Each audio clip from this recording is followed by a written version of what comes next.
మంటలు ఆకాశాన్ని తాకుతున్నాయి. భయం అందరి కళ్ళలో కనిపిస్తోంది. కాని ఒక్కరి ముఖంలో మాత్రం ప్రశాంతత ఉంది. ఆ చిన్న బాలుడు, భక్తుడు ప్రహ్లాదుడు.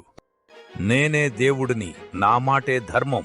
విష్ణువు ఎక్కడ ఉన్నా నేను చంపేస్తా. మీరు దేవుడు కాదు, మీరు ఆయన సృష్టి.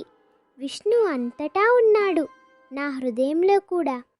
ప్రహ్లాదుడి భక్తిని తట్టుకోలేక రాక్షసరాజు తన చెల్లెలు హోలికను పిలిచాడు.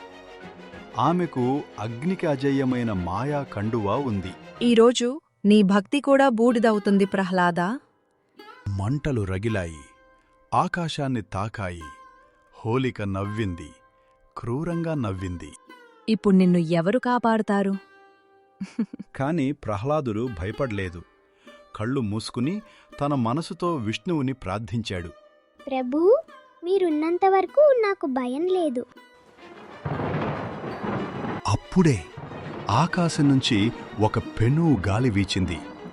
మాయా కండువా ఎగిరి ప్రహ్లాదుడిని కప్పేసింది. లేదు, ఇది అసంభవం. గెలిచింది. అహంకారం కాలి బూడిదయింది. హోలిక దహనం అంటే ఇదే, చెడును కాల్చి మంచిని నిలబెట్టడం. మరుసటి రోజు రంగుల పండుగ. ఆ రంగులు భక్తి గెలుపు ఆనందానికి గుర్తు. ఇలాంటి పవర్ఫుల్ కథలు చూడాలంటే వెంటనే సబ్స్క్రైబ్ చేయండి.